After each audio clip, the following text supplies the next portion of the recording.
Oke, ada fenomena menarik nih menurut gua. Nah, aplikasi yang bentar.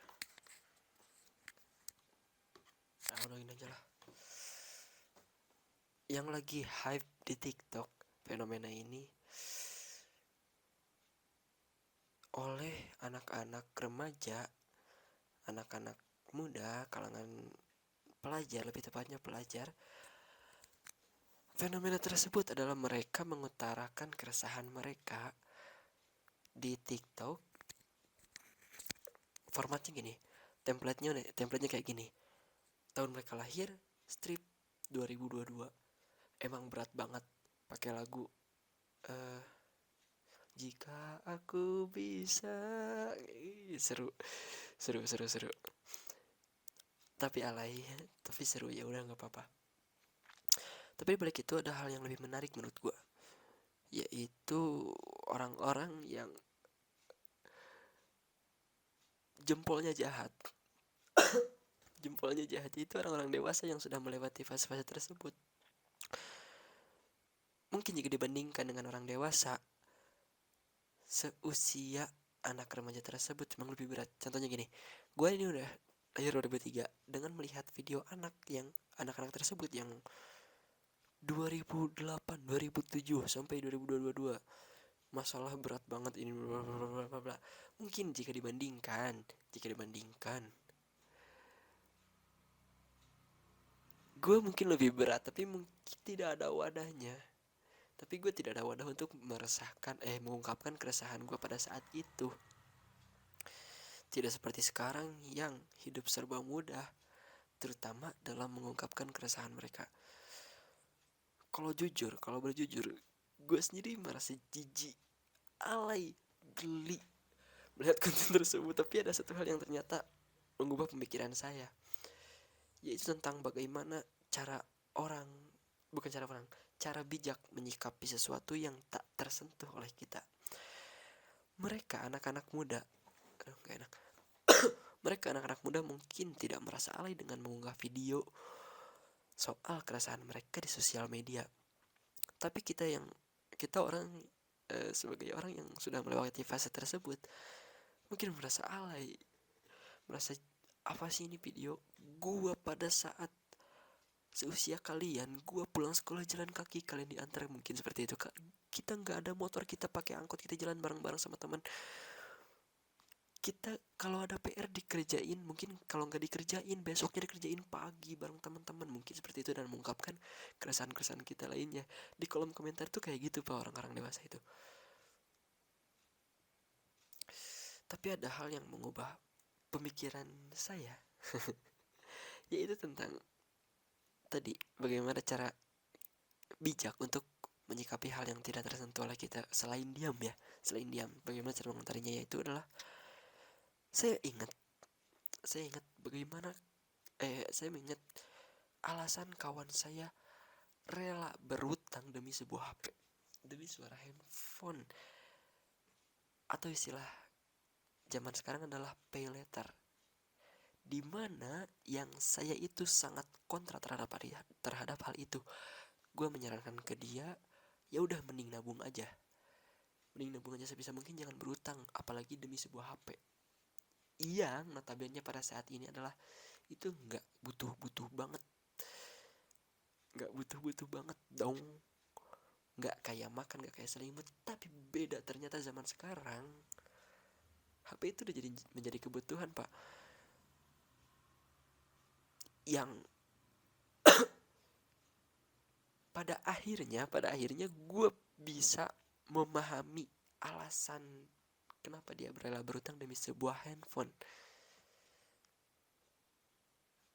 Memang ada alasan yang masuk akal, yang tidak bisa gue sangkal lagi. Oh ya udah, masuk akal juga, ya udah benar juga. Jadi gue gak bisa bilang keputusan dia itu tepat, tapi alasan yang dia katakan itu masuk akal. Pada akhirnya gue menerima, ya udah kalau lo memang gue bukan berarti manajer dia, bukan gue mengatur kehidupan dia jangan berutang, bukan kayak gitu. Tapi oke, gue bisa terima alasan kenapa lo rela berutang demi sebuah HP ini. Tapi nggak perlu saya jelaskan apa alasannya, tapi intinya dia itu masuk akal, dan hal itu tidak tersentuh oleh saya. Dan oke, gue terima apa yang menjadi alasan kenapa lo berutang demi HP itu. Oke, kembali ke topik. Lalu apa hubungannya dengan fenomena itu? Lalu apa hubungannya antara seseorang yang berutang demi sebuah handphone dengan fenomena bocil alay? Ya menurut gue juga alay sih, tapi jangan terlalu jahat lah kita. Lalu apa hubungannya dengan seseorang yang berutang demi sebuah membeli handphone dengan fenomena tersebut? Tidak ada. Enggak bercanda. Maksud saya adalah tentang bagaimana seni memahami kondisi seseorang, Pak. Mungkin manusia itu dilahirkan sama. Manusia mungkin dilahirkan sama, tapi tidak dengan kondisinya, Pak.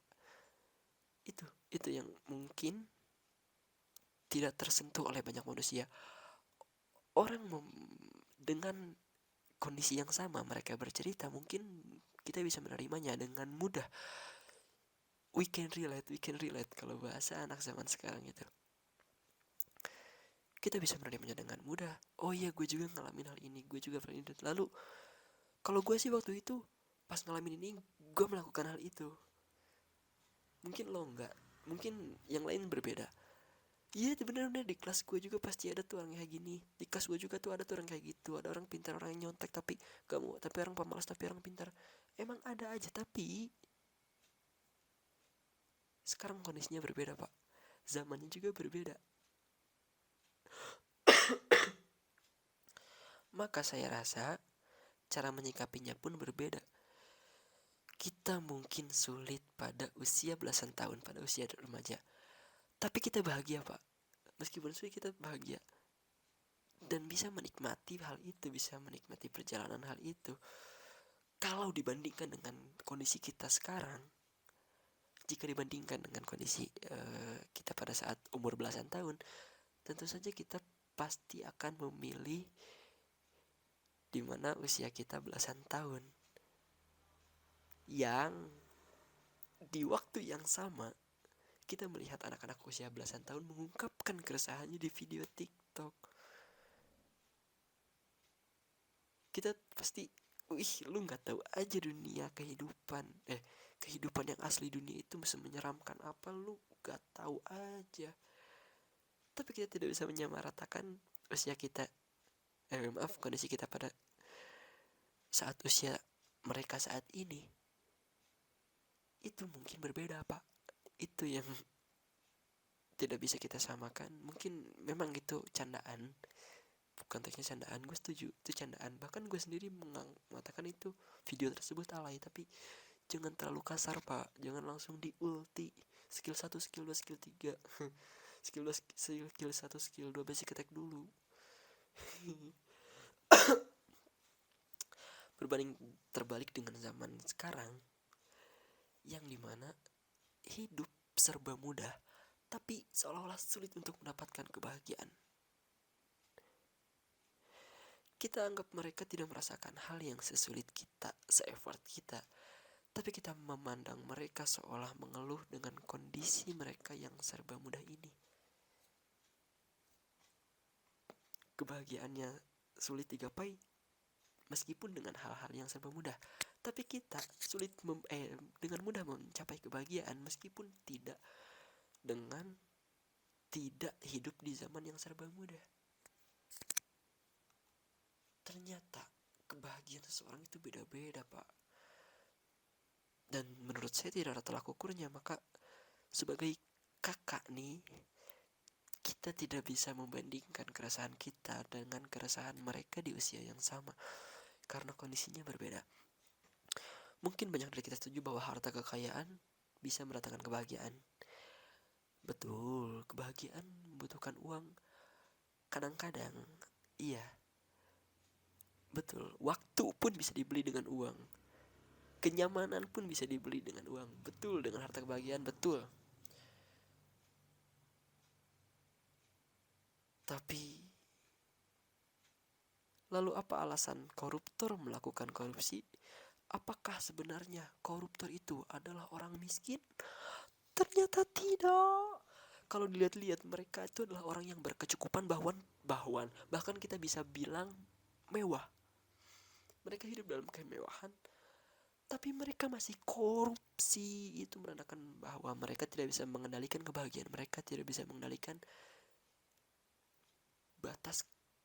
Oke, gue ini cukup nih, gue bersyukur nih. Enggak, tapi besoknya gue mau beli itu. Tapi gak dipakai, sekali pakai nggak dibuang, tapi disimpan di koleksi, tidak berguna. Lalu membeli hal yang baru lagi dengan fungsi yang sama. Mereka tidak bisa mengukur batas kebahagiaan mereka. Mereka tidak mau bersyukur, sehingga mereka berlomba terus menerus menambah harta kekayaan mereka, tapi tidak dengan kebahagiaannya. Ada orang yang cukup dengan minum kopi, merokok, udah mereka bahagia banget. Mereka cukup bertemu dengan orang-orang, cukup bertemu dengan teman, satu teman, bahkan satu teman doang, ngobrol, lalu mereka merasa bahagia. Ada yang kayak gitu, ada.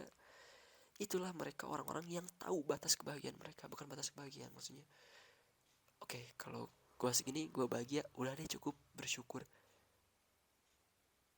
Itu mereka yang tahu bagaimana cara bersyukur dan tahu batas bahagia. Tapi bukan berarti tidak ada pencuri yang miskin ya. Ada juga kok pencuri yang miskin, tapi tidak akan melebar ke sana kita. Mereka saja tidak bisa mengukur kebahagiaan diri mereka sendiri. Apalagi kita. Bukan berarti kita tidak bisa mengukur kebahagiaan diri sendiri. Cukup dengan sadar diri sebenarnya. Itu bisa mengukur tingkat atau batas kebahagiaan kita. Maaf. Tapi maksud saya di sini adalah mereka saja tidak bisa mengukur kebahagiaan mereka sendiri, apalagi kita tidak bisa mengukur kebahagiaan mereka. Bukan kita tidak bisa mengukur kebahagiaan kita tidak bisa mengukur kebahagiaan mereka. Juga begitupun dengan keresahan mereka. Mungkin menurut kita di usia 16-15 apa sih keresahannya, PR atau apa? Ya mungkin mereka kaget dengan hal tersebut. Mereka kaget dengan kok PR-nya sebanyak ini, nggak kayak waktu di SD, kayak waktu di SMP. Bahkan mereka yang kuliah pun kaget, kenapa nggak kayak di SMA. Dan mereka menuangkan keresahan mereka dalam bentuk video, lalu diunggah ke media sosial. Ya itu menurut gue nggak apa-apa. Lu nggak bisa bandingin kebahagiaan mereka dengan kebahagiaan lu. Tapi meski begitu, menurut saya mereka tetap alay sih. Kalau gue segini gue bahagia, udah deh, cukup bersyukur. Itu mereka yang tahu bagaimana cara bersyukur dan tahu batas bahagia. Tapi bukan berarti tidak ada pencuri yang miskin ya. Ada juga kok pencuri yang miskin, tapi tidak akan melebar ke sana kita. Mereka saja tidak bisa mengukur kebahagiaan diri mereka sendiri. Apalagi kita. Bukan berarti kita tidak bisa mengukur kebahagiaan diri sendiri. Cukup dengan sadar diri sebenarnya. Itu bisa mengukur tingkat atau batas kebahagiaan kita. Maaf. Tapi maksud saya di sini adalah mereka saja tidak bisa mengukur kebahagiaan mereka sendiri, apalagi kita tidak bisa mengukur kebahagiaan mereka. Bukan kita tidak bisa mengukur kebahagiaan kita tidak bisa mengukur kebahagiaan mereka. Juga begitupun dengan keresahan mereka. Mungkin menurut kita di usia 16-15 apa sih keresahannya, PR atau apa? Ya mungkin mereka kaget dengan hal tersebut. Mereka kaget dengan kok PR-nya sebanyak ini, nggak kayak waktu di SD, kayak waktu di SMP. Bahkan mereka yang kuliah pun kaget, kenapa nggak kayak di SMA. dan mereka menuangkan keresahan mereka dalam bentuk video lalu diunggah ke media sosial. Ya itu menurut gue nggak apa-apa. Lu nggak bisa bandingin kebahagiaan mereka dengan kebahagiaan lu. Tapi meski begitu, menurut saya mereka tetap alay sih.